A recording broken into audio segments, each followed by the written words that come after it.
SIR এর hearing নিয়ে আপনাদের সমস্ত প্রশ্নের উত্তর। এসআইআর এর হিয়ারিং এ এক্স্যাক্টলি কাদের কাদের ডাকবে, এসআইআর এর হিয়ারিং কোথায় হবে, এই 7 ধরনের লোকেদের এসআইআর এর হিয়ারিং এ ডাকবে নির্বাচন কমিশন। তো সেক্ষেত্রে এসআইআর এর হিয়ারিং কে করবে বা কারা করবেন জানলে কিন্তু আপনারা একটু ভাববেন যে এটা করে পসিবল হয়ে গেল। এছাড়া এসআইআর এর হিয়ারিং এ যদি আপনারা ভুল তথ্য দিয়ে ফেলেন তো সেক্ষেত্রে আপনাদের কি হবে, যদি আপনারা ইন্টেনশনালি ভুল তথ্য দেন তাহলে কি হবে, আর যদি ভুল করে আপনি ভুল তথ্য দেন সেক্ষেত্রে আপনাদের কি হবে, এসআইআর এর হিয়ারিং ঠিক কবে থেকে শুরু হবে, সমস্ত প্রশ্নের উত্তর ভিডিওতে পেয়ে যাবেন। সেজন্য ভিডিওটিকে সম্পূর্ণ মনোযোগ সহকারে দেখতে থাকুন। দেখুন, প্রায় 58 লক্ষ ভোটারের নাম ভোটারের যে খসড়া তালিকা রয়েছে সেই খসড়া তালিকা থেকে অলরেডি বাদ চলে গেছে। তো খসড়া তালিকা থেকে কাদের কাদের নাম বাদ গেছে, মূলত ASDD অর্থাৎ অ্যাবসেন্টি, শিফটেড, ডুপ্লিকেট এবং ডেড, এই 4 জন ভোটারের নাম বাদ চলে গেছে এসআইআর এর খসড়া তালিকা থেকে। তো এখন ব্যাপারটি হচ্ছে আবার কারোর নাম থাকলেও বয়স, লিঙ্গ অথবা নামের বানানে রয়েছে ভুল, এবং এগুলোকে এবার ঠিক করতে অথবা এগুলো যে সব ঠিকঠাক ব্যক্তি সেটা করতে এবার এসআইআর এর দ্বিতীয় পর্ব অর্থাৎ এসআইআর এর হিয়ারিং শুরু হতে চলেছে পশ্চিমবঙ্গ জুড়ে। তো কবে থেকে শুরু হয়ে যাবে এই হিয়ারিং প্রক্রিয়া? কমিশন সূত্রে খবর যে ইতিমধ্যে হিয়ারিং এর নোটিশ পাঠানো শুরু হয়ে গেছে। অর্থাৎ এই 7 ধরনের লোকেদের, কোন কোন 7 ধরনের লোকেদের জানাবো। এই 7 ধরনের লোকেদের অলরেডি হিয়ারিং এর নোটিশ পাঠানো শুরু হয়ে গেছে। হিয়ারিং এর নোটিশ কিভাবে যাবে? হিয়ারিং এর নোটিশ যাবে আপনাকে আপনার যে কনসার্নড বিএলও যিনি রয়েছেন সেই বিএলও আপনাকে বাড়িতে গিয়ে হিয়ারিং এর নোটিশ দিয়ে আসবে, অথবা আপনাকে ফোনও করতে পারেন, ফোন করে আপনাকে হিয়ারিং এর নোটিশ দিয়ে আসতে পারে। ঠিক আছে, তো এখন ব্যাপারটি হচ্ছে যে হিয়ারিং এর যে নোটিশ রয়েছে সেগুলো ইংরাজি হওয়ায় সমস্যা হতে পারে, এই কারণে এখন আঞ্চলিক ভাষাতে অনুবাদ করা হচ্ছে হিয়ারিং এর নোটিশ। 22 কিংবা 23 ডিসেম্বর পর্যন্ত নোটিশ পাঠানোর কাজ চলবে এবং আগামী 15 জানুয়ারি পর্যন্ত এই শুনানি প্রক্রিয়া চলবে, অর্থাৎ 1 মাস ধরে শুনানি প্রক্রিয়া চলবে এসআইআর এর। তো বুঝতে পারলেন এখন এই 7 ধরনের ভোটারদের মূলত হিয়ারিং এ ডাকবে নির্বাচন কমিশন। নাম্বার 1, ধরুন যাদের নাম 2002 সালের ভোটার লিস্টে রয়েছে কিন্তু তারা ফর্ম ফিল আপের সময় এমন কোনো ভুল করে ফেলেছেন যেগুলো ইয়ারও ঠিকঠাক বুঝতে পারছেন না, অথবা যেগুলো বিএলও ঠিকঠাক বুঝতে পারেননি। তো সেই সমস্ত ভোটারদের হিয়ারিং এ ডাকবে নির্বাচন কমিশন। যে সমস্ত ভোটারদের নাম 2002 সালের ভোটার লিস্টে রয়েছে কিন্তু 2002 সালের ভোটার লিস্টে যার নাম ছিল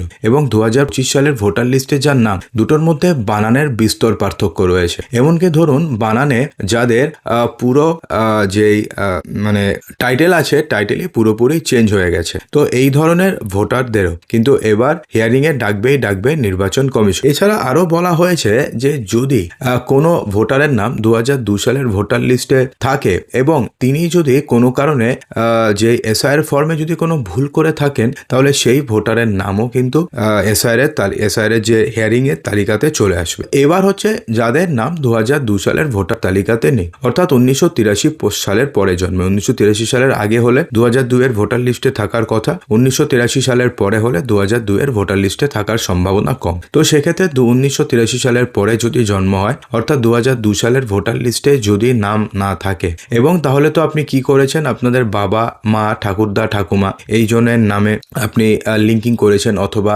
প্রোজেনি ম্যাপিং করেছেন। তো সেক্ষেত্রে যদি আপনি কোনো ডেটা ভুল দিয়ে তাহলে সেক্ষেত্রে আপনাদের হিয়ারিং হবে, অর্থাৎ আপনি আপনার অন্য কোনো আত্মীয়কে আপনি বাবা বানিয়ে আপনি সেখানে আপনি প্রোজেনি ম্যাপিং করিয়েছেন। তো সেক্ষেত্রে নির্বাচন কমিশন তো সেই ভুলগুলো ধরতে পারছে, তো সেক্ষেত্রে আপনাদের হিয়ারিং হবে। এছাড়া যদি এমনটা হয় যে 2002 সালের ভোটার লিস্টে নাম নেই কিন্তু সেই সময়তে আপনার বয়স ছিল 40 বছর কিংবা তারও বেশি, তাহলে সেক্ষেত্রে কি কারণে আপনাদের নাম 2002 সালের ভোটার লিস্টে আসেনি সেটাও কিন্তু কারণ জানতে চাইবে নির্বাচন কমিশন, এবং সেক্ষেত্রে আপনাকে কারণ দেখাতে হবে বিএলওদের। বিএলও যদি সন্তুষ্ট হয় তাহলে ঠিক আছে, না হলে কিন্তু আপনাদেরও হিয়ারিং হবে।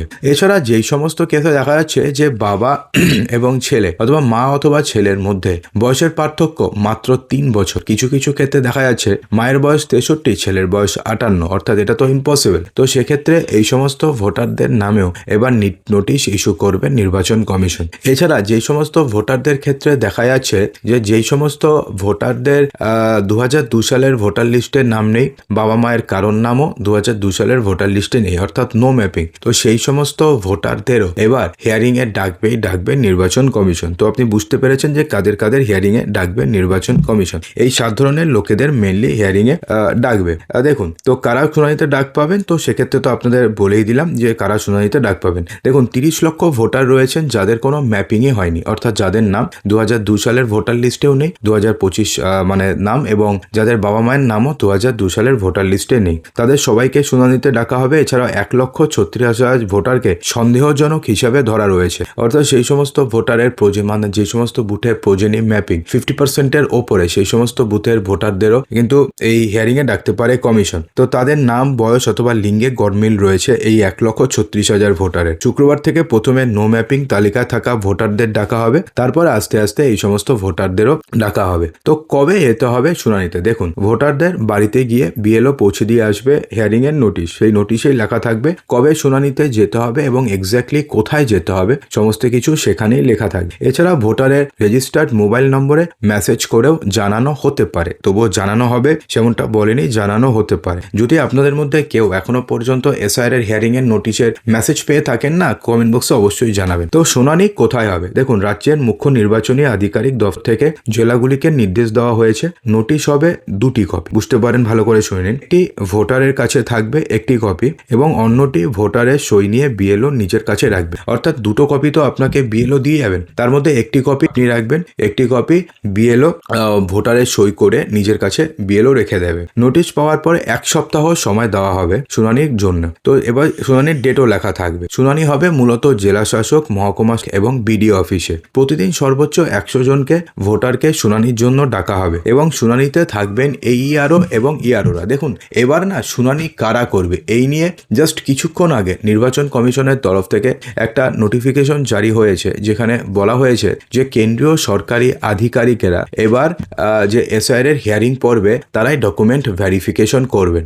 এবং যেই সমস্ত জায়গাতে এসআইআর এর হিয়ারিং হবে সেই সমস্ত জায়গাতে রাজ্য পুলিশ দেওয়া হবে না, সেই সমস্ত জায়গাতে কেন্দ্রীয় বাহিনী মোতায়েন করতে হবে, এমনটাই কিন্তু নির্দেশ দিয়েছে নির্বাচন কমিশন। অর্থাৎ রাজ্যের আধিকারিকদের নয়, কেন্দ্রীয় সরকারি আধিকারিকদের দিয়ে এবারের এসআইআর এর হিয়ারিং করতে চলেছে নির্বাচন কমিশন।